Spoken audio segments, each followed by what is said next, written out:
Welcome back to the Professional Lovers channel. I'm Al. I'm Patty, and can you believe it? We're the professional lovers. Yes, we are. But can you believe it? We're actually getting this done before next week. We've caught up officially. Kinda. But it's been a journey, guys. Truly. But here we are. So let's get going. If you know anything about us, you know that we like facilitating relationships. We do this through the lens of Married at First Sight. Yes. Which is almost over. Almost. And by sharing some tidbits of experience that we've had in our 29 years of being married. And counting. Almost 30. Oh, wow. Anyway, all right. So we're at the day before they leave each other before decision day. Like Yes. 2 or 3 days before decision day. Decision day week. Right. And as the episode this week ended, it was their last night together because, you know, usually they have them separate for a day. The night before. Right. So they can contemplate their decisions. And so last week started with Nicole and Chris, so we'll just start with Nicole and Chris. Okay. So she talked to her dad. Dad gave Chris the thumbs up. All the way live. Said that, you know, he's a good guy and he has seen the growth in his daughter. Yeah. After being with him for these 8 weeks. So Dad's on board. Dad is totally in Chris's corner because we know he didn't start out that way. And Dad didn't have no corner. And Chris kind of had to prove himself, which, you know, it makes sense. Hey, I understand that. Yep. And we'll talk. 2 weeks ago, they were talking about, they had just left the retreat, and they were talking about their safe word, which was pineapple. And Nicole was like, you know, was there ever a time during the retreat that you wanted to use the word? And he was like, you know what, let's just get rid of that word. And let's get rid of all the pineapples around this house. Yeah. So they did get rid of most of them. But for him, dog has one. Yeah, except for the pineapple dog toy. But for Chris, he was like, there's no need for me to use that. True.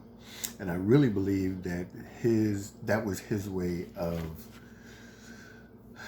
hopefully motivating her to not think negatively.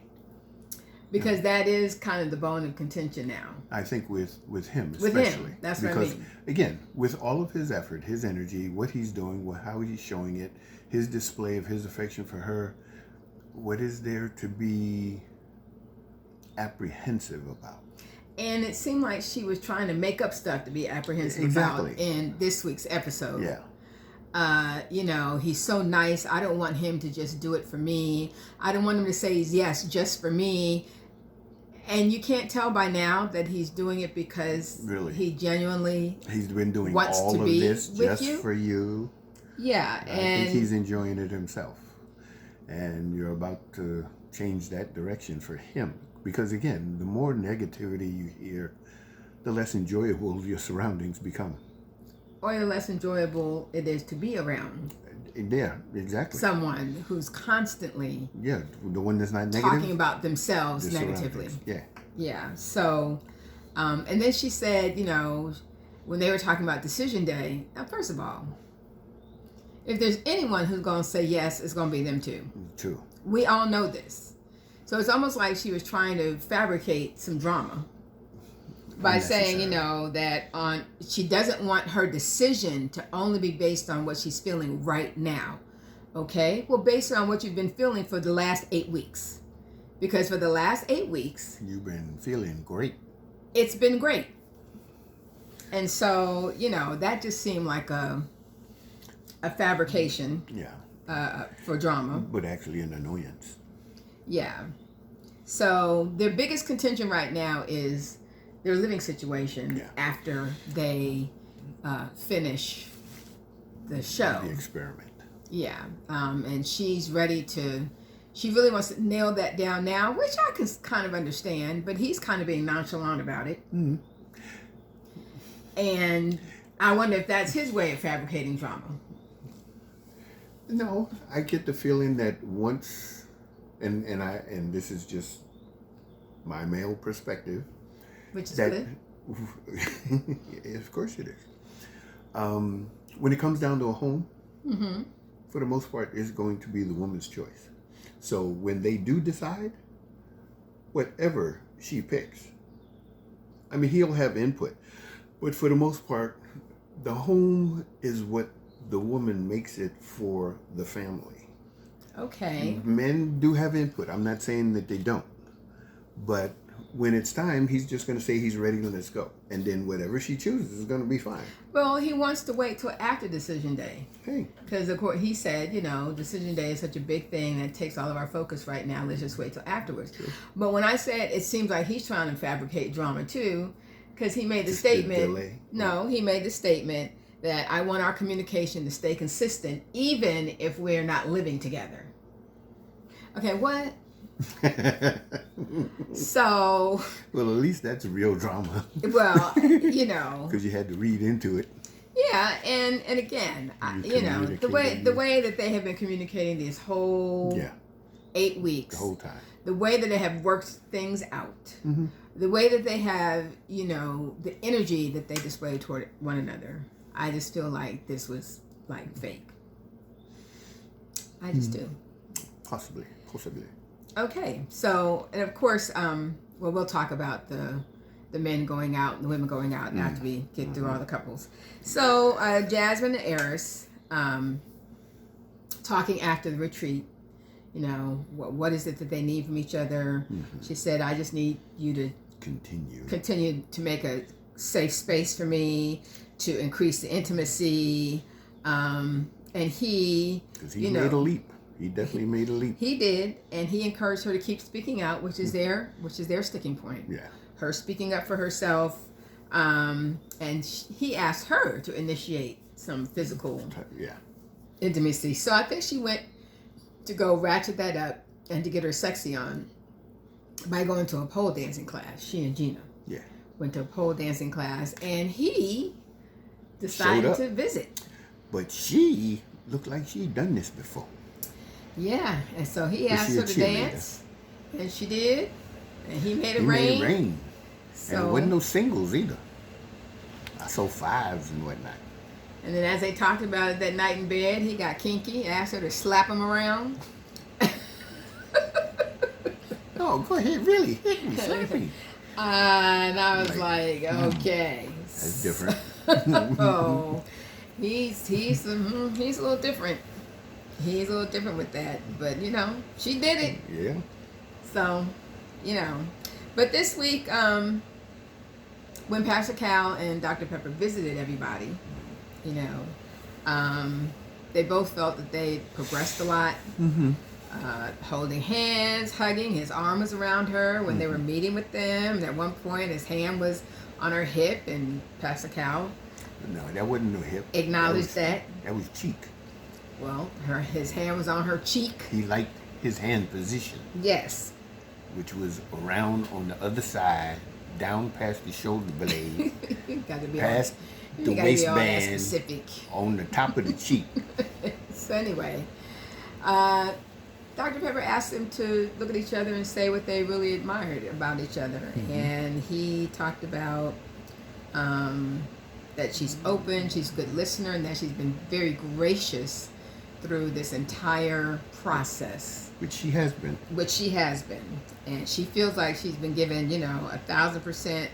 But she also said he's been patient with her and, waiting on her to open up. Now, one thing he did say, because I think they were asked, what has the other one done to help you be a better person? And he talked about her positive energy and the fact that when she's with him, he feels the energy. It helps his social anxiety. Yeah, he's more secure. He's more secure when she's around, and that really it meant that meant a lot to her. Yeah. That really made her feel good because she said that's what she likes to do. I mean, she's a mentor, she's a cheerleading coach, so she's dealing with youngsters and young lives and helping to mold them and have an impact on them. And so what she knows to do, she does naturally, and he's receiving it. Right. All right, our next couple. Let's see, is Gina and Clint. Well, last week they had their own special visit with Pastor Cal and Dr. Pepper. Mm-hmm. They were the only ones that got a visit last they got week. them first. And they were just kind of asking, why is it that you're still in the friend zone? Dr. Pepper was like, did you do any of the homework? What have you been doing to be intentional about, moving each other out the friend zone? Did you go to the movies? Did you watch those movies I told you about? Nancy was like, no. Well, why not? Oh, didn't really have the time. Right. The bottom line is, they ain't interested in getting out of the friend zone. They're not interested in getting out the friend zone. But Gina did take Clint to get a haircut. Yeah. Thought it gave him much more swag. And Clint had a conversation with McKinley, who was telling him that he liked his wife and wished he had gotten matched with her. And I was like, why would you do that? Do you not, I don't know. Is he not taking, this has not been a serious process for him, so is it not a serious process? Why would you feel comfortable saying that to the man about the woman he's married to? And then come to find out through this week's conversation with Eris that he slid into her DMs. Dun, dun, dun. Even though it was about a friend, a mutual friend, a friend that she has that I think is cute. That was an excuse. That was an excuse. And McKinley is on her tail. Yeah. Whether it's clandestine or not. He's staying close. That's what he's doing. He's staying close. Not cool. But for neither of them is the physical attraction there. And, but she did talk about, his kind of bizarre energy, weird energy, just things about him and his behavior that have been a turnoff for her, and he was blindsided and hurt by her comments, which they kind of hashed out when they went on their little picnic after horseback riding.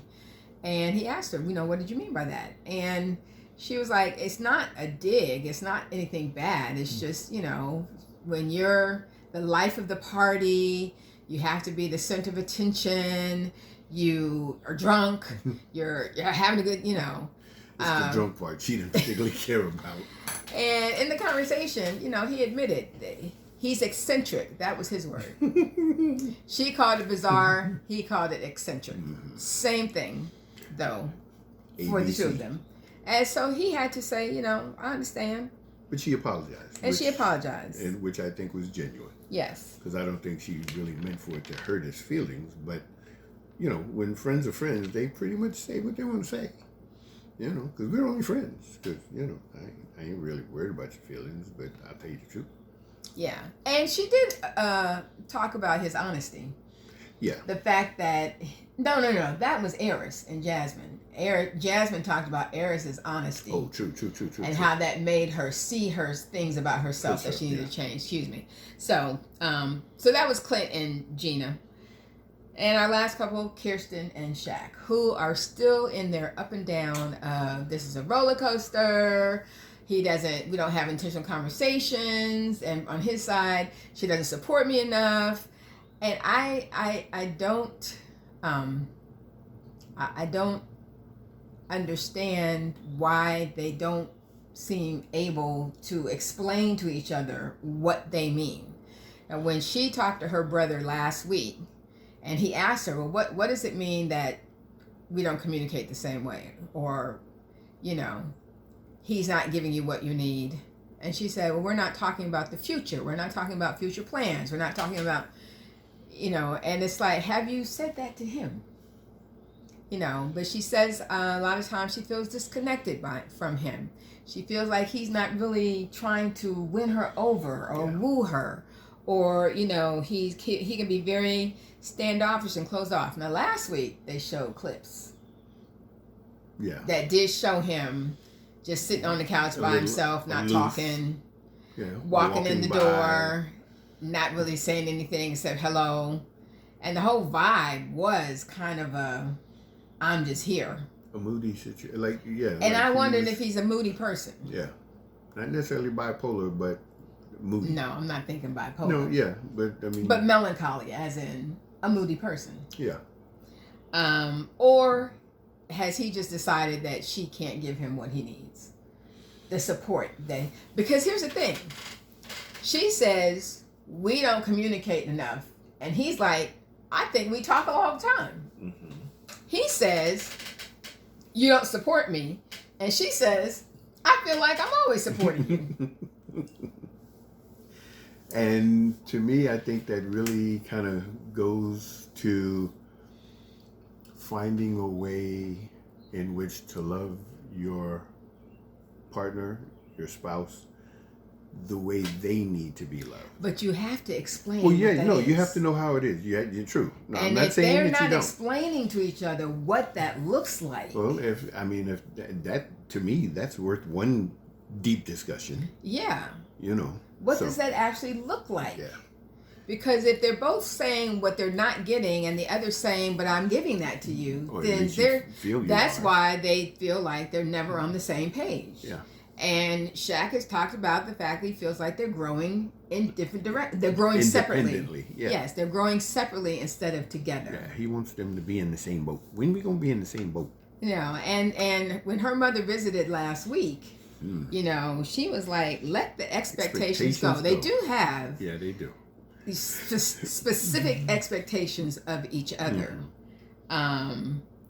instead of relaxing and enjoying each other the way Mom suggested. And yeah, and for Shaq to express the thing after the fact, I don't know if they've had opportunities since then, since the time that he, you know, got his downer letter that he didn't pass his exam or whatever the case may be. But it was after the fact, you know. Now, if he would have told her that, hey, this is going to be a big weekend, I think along with what I'm doing, they're probably going to give me, you know, my results and so on and so forth. I'd really like you to be with me. I think if he would have said that, she would have been there. Well, and Pepper, I think it was Dr. Pepper who said that the last time she met with them, is that you can't keep your expectations in your head. Sure. You have to let each other know. Yeah. And that seems to still be a sticking point, along with him meeting her family. Now, he actually finally did meet the dad. Dad didn't want to be on film, so we didn't see it. But here's what bothered me about that. He met him. They had a good time. Dad really liked him. You know, he felt happy that he had finally met Dad. Dad was happy to have met him. You know, they had a good vibe together. And yet he still, but why did it take so long? Why did it take so long to meet Dad? How come it had to take as long? How come it had to take 8 weeks? And I'm like, you know what? Do you just want to find something? And sometimes to people have a at? tendency to self-sabotage. And to me, that's definitely a self-sabotage move. Well, he was still harping on that. The cute thing was they went and got a song written just for them, and Kirsten tried to sing it as best she could. She should still keep selling them houses. Yeah. But you know what? She did it. Yeah. And she did it because he said that he felt that was the best date they had. Yeah. Thus far. Yeah. So, you know, she's saying, you know, things will get better. You know, we'll have more time with my family. You know, and it's up to him to believe her. They both said that a lot. And he's, you know, says he's still not completely secure in the marriage. Yeah. And so that's where we're leaving it. That's where they left it. Next week is decision day. Here come our predictions. Drum roll? No. Kirsten and Shaq. What you think? I think she would, if anyone said yes, I think she would say yes and he would say no.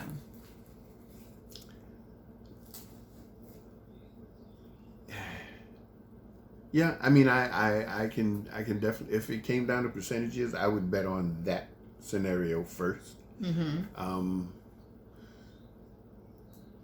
I think the next is that they would both say yes, but things would have to change for them to stay. And then the potential of both of them saying no. But I don't think.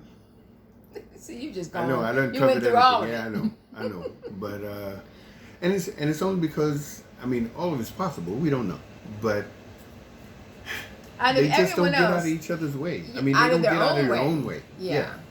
And I feel like, they, as the experts say, they have the best potential as as being a great couple. Yeah. But I don't know that he's willing to. I think she's willing. And more than he's willing. Yeah. Because she started out very reserved, and she's right. it's broken down, mm-hmm. and he's gotten more reserved. And he did make a comment. It seems like I've taken her walls and I've built them up around myself. Yeah. So. But then I also think that there's a little mama's boy coming out in him, where he was catered to. And she's not the catering type.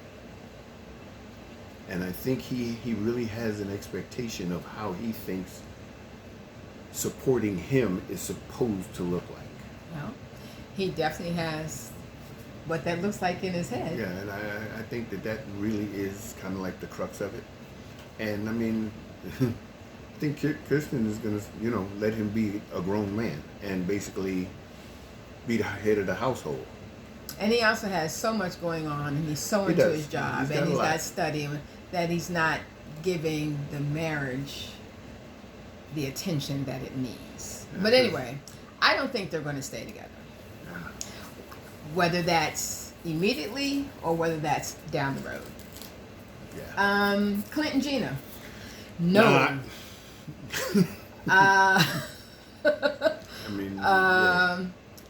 Jasmine and Eris. I think the next, however long ago this was done, the 48 hours after they left to be alone, they tormented themselves just by not knowing what they would do. But I really think that they could do well together. They could, but will they? I kind of think she might say no. Really? Too little, too late. Maybe, but I think Eris is ready to turn the corner. I really do. I think he's ready to turn the corner. Well, we'll see whether or not they surprise us by staying together. I would too, because I see potential there as well. Yeah. And they seem to think that without the pressure of the cameras and the show things and all could be that, a little different. Yes, things would be different. But if anybody has the potential to say no, I think she does. Especially after getting hit on at the girls' outing. True. Loving the attention. Where, the guys rode up on the girls and everybody seemed to deflect all the attention except for Jasmine. Which, I understand, but, at the same time, you're married and you were kind of giggling like a little schoolgirl when the guy was like, my car's right outside. We can go. And she's like, oh no. But, whatever. Yeah. Anyway, last couple, Nicole and Chris. Yes, that's like. If they don't, I'm going to bomb the show. No. Don't make threats like that, honey. No. But there's no way that they're not going to say yes. Not going to say no. Not going to say yes. Yes. Okay. Yes, they're going to say yes. Yeah. So those are our predictions. What are your predictions? What do you think is going to happen? Who will stay together immediately? Who will stay together long term? And who will stay together but break up after the camera's off? Do you have a specific question? Because I do. Okay. Will McKinley call Gina? I wouldn't put it past him. I wouldn't put it past him either. I wouldn't put it past him. And we still haven't seen the trailer of Clint kissing. Oh man, what's Who was married to McKinley? 25-year-old. Her. Yeah. Because we've seen that trailer over and over and over again. It hasn't happened yet. So, that's got to be coming down the pike after decision day. Maybe it's an agreed situation. Maybe they agreed to switch. Swap spouses. Swapping on Married at First Sight. We shall see. Swapping on Second Sight. But until then, we want you to love yourself. And each other. And we are going to see you next week. Lord willing. Bye. Peace.